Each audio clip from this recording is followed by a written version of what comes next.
네 분수대로 살으라고. 그 소리를 제가 한 10,000번은 들었을 것 같아. 진짜 농담은 안 하고. 분수대로 살아야 된다. 그 분수를 누가 정했는데요? 어? 그 분수를 누가 정했는데? 예? 누가 정해줬어요? 나는 뭐 평생 그냥 회사원 하라고? 근데 그 분수를 자기 스스로 정하는 거예요. 자기 스스로. 나는 그냥 이렇게 살아야 되겠구나. 라고 분수를 자기 스스로 정해버리는 게 문제인 거지. 누가 분수대로 살으라고 정해놓은 거 있어요? 예. 근데 이게 문제인 거예요. 이 힘든 나날이 계속돼요. 계속됩니다.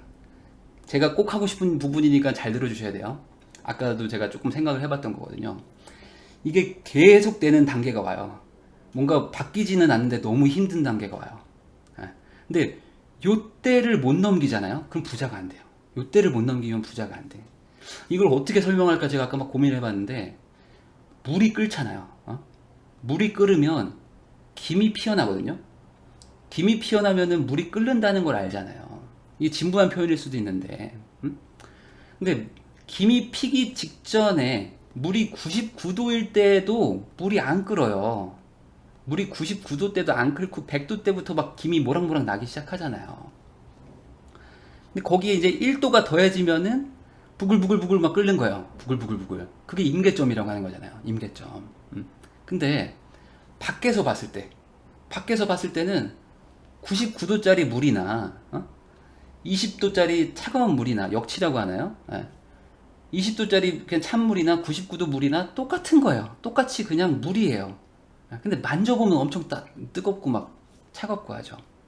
근데 밖에서 보는 사람들은 그걸 몰라요. 몰라요. 그냥 쟤네는 그냥 구질구질하게 사는 애들이구나라고만 생각한단 말이죠. 그리고 지 분수도 모르고 헛바람 들어가지고 딴짓하는 이상한 부부라고 볼 거예요. 그렇게 본다. 그러니까 이 고통스러운 기간을 참아가지고 물을 끓게 만들면 되는데 그때까지 못 가요. 못 가. 대부분 거기서 그냥 좌절해요. 좌절하고 가스를 꺼버립니다. 가스를 딱 끄고 나서 다시 막 써요. 다시 쓰는 사람이 너무 많아요. 그리고 나서 합리화를 하죠. 합리화. 그냥 분수대로 살아야 된다. 그리고 욕심부리다가 망하지 않은 게 어디냐. 투자했다가 잃지 않은 게 어디냐라고 합리화를 하고 산다. 그래서 제가 배우자가 가장 중요하다고 맨날 말하는 거예요. 배우자가 가장 중요하다. 그리고 주변에 부정적인 사람들을 두면 안 됩니다. 부정적인 사람들이 계속 가스를 끈다니까요. 옆에 와서 계속 가스를 꺼요. 그럼 내가 또 켜야 돼. 힘들어. 그 사람들 때문에 내가 이게 꼬꾸라지고 결국에 분수대로 살게 됩니다. 속상한 얘기죠. 그래서 결혼할 배우자가 부정적이면 큰일 난 거야. 큰일 난 거다.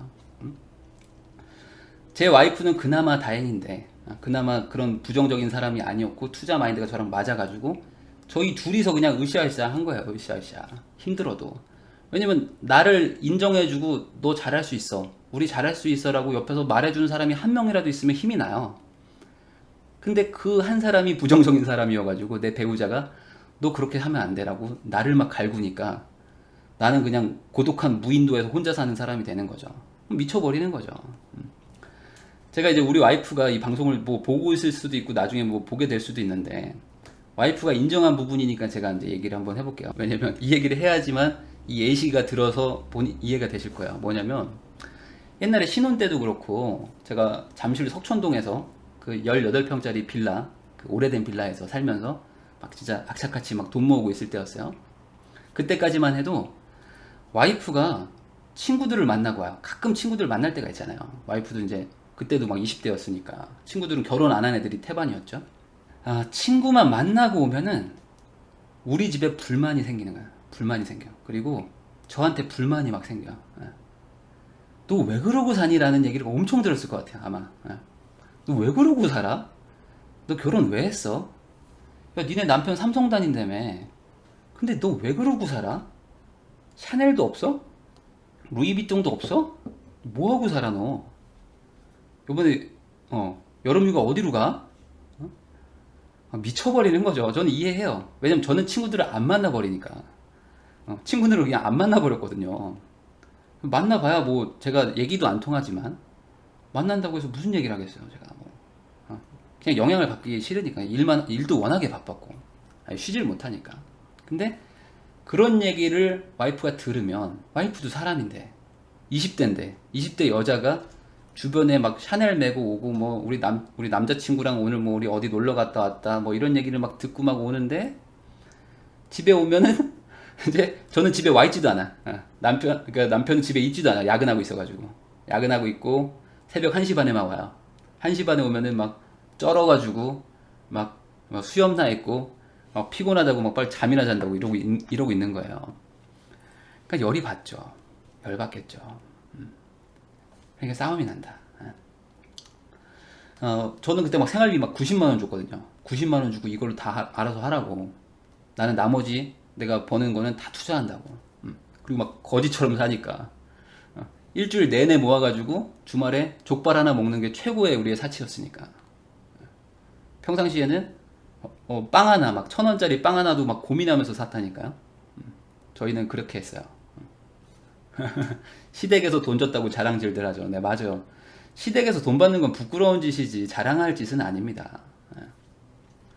근데 집안일도 못 도와줘요. 맨날 야근하고 있으니까. 그리고 주말도 안 쉬어요. 맨날 일하거든요.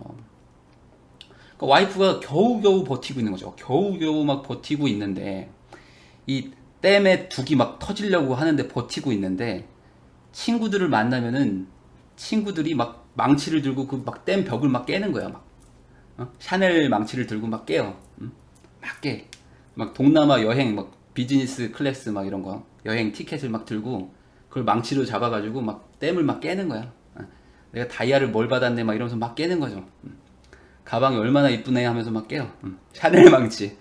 샤넬 망치로 막 깨요. 500만 원짜리, 700만 원짜리 샤넬 망치로 깨는 거야. 막 금이 갑니다. 그러면 와이프가 집에 오죠. 그럼 제가 뭘 하냐면은 그걸 막 땜질을 해요. 땜질을 막 하는 거야. 열심히 땜질을 해야 돼요. 저 부자 아빠, 가난한 아빠 저 책 가지고 땜질을 합니다. 막 땜질을 해요. 막 물이 막 줄줄줄줄 셀 것 같으니까. 야, 그거 아니야. 내가 나중에 샤넬 사줄게. 샤넬 사줄게. 내가 나중에 에르메스도 사줄게. 너 옛날에 나랑 저거 연애 때 봤잖아. 저걸로 우리 다시 한번 마음 다잡자. 그럼 막 싸움도 나고 막 소리도 지르고 막 그럴 때도 있죠. 뭐 저도 막 소리 지르고 저도 화내고. 그래서 저도 막 열받아서 뭐 어디 갈 데는 없고 막 차에 가서 뭐 잠깐 있다가 또 화를 또 삭히고 다시 들어오고 막 이럴 때가 있죠. 샤넬 망치로 맞으면 엄청 아파요. 당연하죠. 친구들은 다 샤넬이 있는데 우리 와이프는 없어요. 샤넬이 없어. 그런 게 이제 힘든 거야. 그게 힘들어. 근데 그 땜질을 막 해야 돼요. 땜질을 해가지고 다시 또 다독여야 돼. 뭐 저도 힘들 때도 많죠. 제가 막 회사 가서 막 미치겠고 막 스트레스 받아서 집에 와서 짜증 내면은 또 싸워요. 왜냐면 저도 막 회사 다니기가 너무 힘드니까. 그러면 또 와이프가 또 위로해주고 하면서 둘이서 이렇게 복작복작 하는 거예요. 지금은 사주셨나요? 지금은 샤넬이 4개인가 있죠. 3개인가 4개인가 있죠. 그리고 이제 에르메스도 사달라고 그래서 이제 올해 이제 생일에 아마 사줄 건데. 그게 낫지 않나요? 그게 낫지 않아요? 그게 낫죠. 그러니까 과거에 제가 말했던 그 땜질을 다 지켰어요. 당연히 지키죠. 당연히 지켜요. 여러분 박수 칩시다. 그게 아닙니다. 그게 아니에요. 와이프가 없으면 제가 여기까지 못 왔죠. 와이프가 없으면 여기까지 못 왔어요. 그게 핵심이에요. 저도 저 혼자로서는 못 와요. 저도 미쳐버릴 것 같았거든요. 진짜로 회사 다니면서 너무 힘들 때가 많았어요. 너무 힘들 때가 많았는데 그거를 와이프가 있어서 그래도 뭐 오빠 할 수 있어 라고 해주니까 제가 이렇게 된 거예요. 그게 아니면은 저도 진작에 포기했을지도 모르죠. 아니면은 뭐 진작에 회사 때려치고 뭐 벤처 차린다고 뭐 이렇게 까불거리다가 망했을지도 몰라요. 자, 그래서 배우자가 나를 믿어주면은 속도가 3배로 빨라질 것이고, 배우자가 나를 안 믿어주면은 속도가 이제 1인분도 안 됩니다. 그냥 날 내버려 두면 좋을 텐데, 내버려 두지 않고 옆에서 막 계속 뭘 막 나를 갈구거든요. 막 바지가랑이를 끄집어 잡으니까 1인분도 못해요. 0.5인분도 못할 거예요. 힘들어져요. 그래서 배우자 컨트롤 하는 거는 뭐 제가 어떻게 해드릴 수 있는 영역은 아니니까 알아서 잘 하시는데, 제가 할 수 있는 하나의 조언은 뭐냐면, 배우자가 나를 발목 잡을 것 같은 사람이라면 그냥 몰래 하시라. 몰래 하라. 그거밖에 없습니다. 몰래 하라.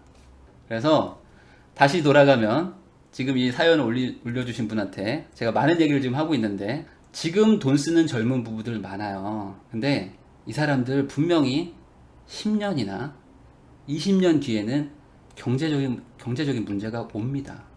경제적인 문제가 와요. 물론 금수저의 자식들은 이게 그런 문제가 안 올 수도 있어요. 안 올 수도 있어요. 근데 자기가 돈을 벌어보지 못한 사람들 있잖아요. 자기가 돈을 벌어보거나 불려보지 못한 사람들은 부모한테 돈을 물려받아도 지킬 수가 없어요.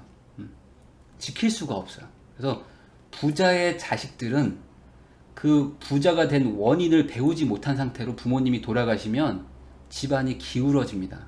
기울어져요. 그러니까 그런 사람들을 지금 부러워하실 필요가 전혀 없어요. 전혀 없다. 그리고 금수저가 아닌 사람들은 지금 펑펑 쓰고 있잖아요. 10년이나 20년 뒤에 거의 99.9%의 확률로 경제적인 문제가 커다랗게 옵니다. 크게 와요. 크게 옵니다. 근데 그 사람들의 더 큰 문제는 뭐냐? 그동안의 소비 습관과 남들에게 유지했던 그 평판을 지키기 위해서 정신을 못 차리고 계속 돈을 쓰고 있죠. 계속 돈을 씁니다. 그래서 더욱더 악화가 됩니다. 그러니까 지금 나의 고통은 나중에 다 해소될 수 있도록 더욱더 열심히 공부하고 열심히 투자를 하셔야 돼요. 열심히 투자를 해야 된다. 그게 없이 남들이 저러고 있으니까 나도 저렇게 살고 싶어. 너무 힘들어. 나도 놔버릴 거야 라고 그 힘든 그 고난의 그 시기를 놔버리면 물이 임계점까지 못 가는 거야. 못 가면 그냥 물은 식어버린다. 그러니까 억울해 할 것도 없어요. 억울해 할 것도 없고 힘들어 할 것도 없어요. 그냥 나는 내 갈 길 가는 거야. 그래서 이 말을 명심하셨으면 좋겠어요. 그냥 나는 나의 길을 간다. 저들은 저들의 길을 간다. 그냥 이렇게 생각하시면 좋겠습니다. 나는 내 갈 길을 가는 거고 저들은 저 갈 길들을 가는 거다 라고 그냥 생각하고 그냥 각자 가자. 각자 가다가 나중에 만나든지 말든지 그건 뭐 그때 가서 보는 거죠. 그러니까 투자자라는 거는 문제를 스스로 해결하겠다. 문제를 스스로 해결한다. 나는 나의 길을 간다 라고 생각하시면 좋을 것 같아요. 진짜로.